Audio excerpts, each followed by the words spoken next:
अकरम साहिब के 4 बेटे थे।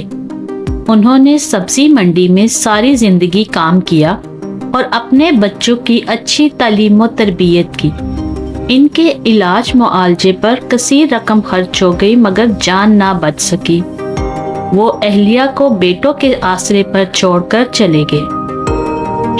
शुरू में बेटों ने माँ का बहुत ख्याल रखा मगर जल्द ही वो अपने फर्ज से गाफिल हो गए। चारों बाल बच्चेदार थे और खुशहाल थे मगर सब मिलकर भी एक माँ को खुश ना रख सके। इस दिन तो उनकी माँ दिल महसूस कर रह गई जब बड़ी बहू ने इनके सामने शोहर से कहा, अम्मी को हर बेटे के पास 1-1 महीना रहना चाहिए ताकि किसी एक बेटे पर बोझ ना बने।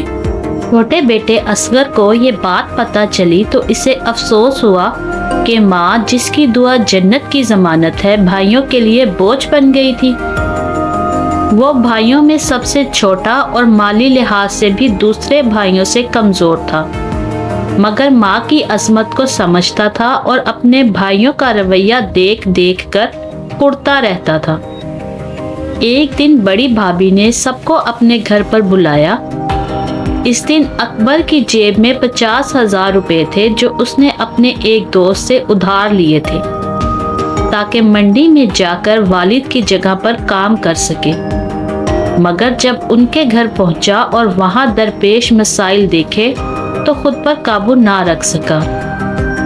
भाभी ने बताया कि अम्मी की बीमारी पर 40,000 रुपए खर्च हुए हैं, लिहाजा हर भाई अपना हिस्सा 10,000 रुपए देगा। उन्होंने टेस्ट रिपोर्टें और अस्पताल के बिल भी दिखाए। इसी लम्हे असगर ने फैसला कर लिया। वो सबसे मुखातिब होकर बोला, बीमारी तो फिर भी आ सकती है, इस मसले का कोई मुस्तकिल हल होना चाहिए। मसलन क्या हल होगा? बड़ी भाभी ने तीखे अंदाज में पूछा। असगर ने फैसला कुन लहजे में कहा, अम्मी मेरे साथ रहेंगी, हर बीमारी दुख तकलीफ मेरे साथ गुजारेंगी। मैं किसी से कोई रकम नहीं मांगूंगा। अगर आप सबको मंजूर है तो अम्मी अभी और इसी वक्त मेरे साथ जाएगी। असगर के अल्फाज ने माहौल पर सन्नाटा तारी कर दिया। बड़े भाई ने कुछ कहने की कोशिश की तो भाभी ने इनको रोक दिया और खुद बोली, असगर तुम जज्बाती होकर ऐसा कोई फैसला मत करो कि बाद में पछताना पड़े। देखते हैं कौन पछताता है। ये कहते हुए असगर ने जेब से रकम निकाली, 10,000 रुपए अलग करके वापस जेब में रखे और 40,000 मेज पर रखते हुए बोला, ये ले अम्मी के इलाज का खर्च और इनका सामान बांध दे। असगर अपनी माँ की बेइज्जती बर्दाश्त नहीं कर सकता था।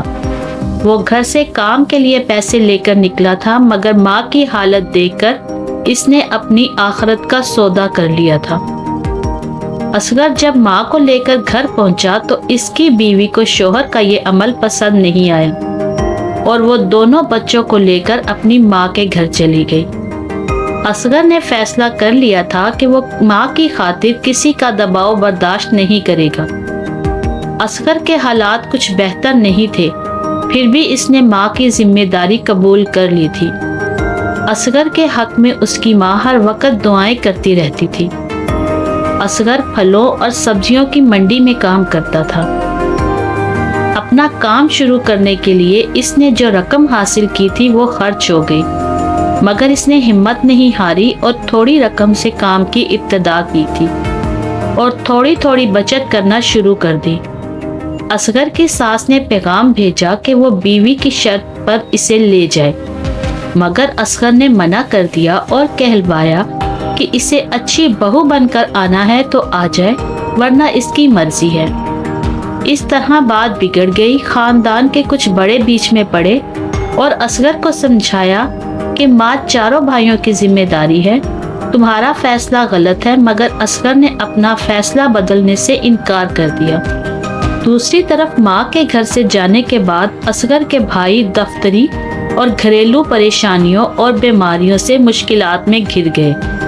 असगर ने जल्द ही एक माकूल रकम जमा कर ली और मंडी में अपने वालिद वाली जगह हासिल करके इसने अपना कारोबार शुरू कर दिया।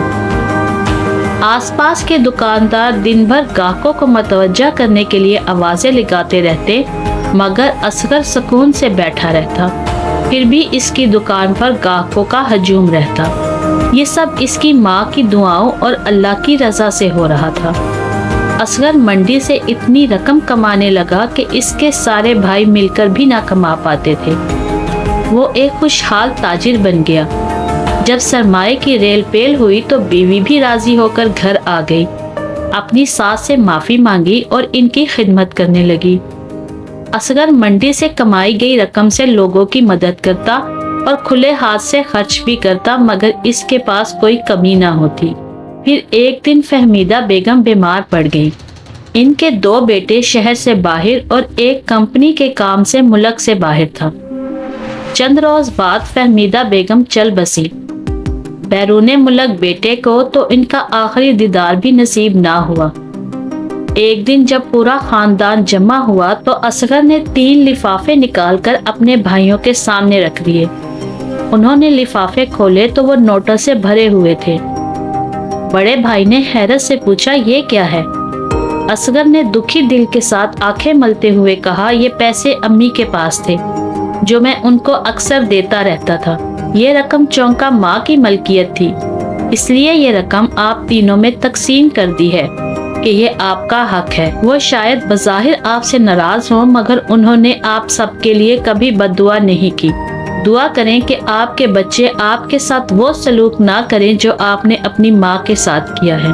असगर के अल्फाज सख्त थे, भाइयों की गर्दनें झुकी हुई थी, फिर भी इनकी नजरें लिफाफे में मौजूद भारी नोटों पर थी। असगर ने इस दिन माँ की मोहब्बत में जो सौदा किया था, इसमें इसे किस कदर मुनाफा हुआ था और तीनों भाई खसारे का शिकार हुए थे। ये सच है कि माँ बाप की दुआएं इंसान को फर्श से अर्श पर पहुँचा देती हैं।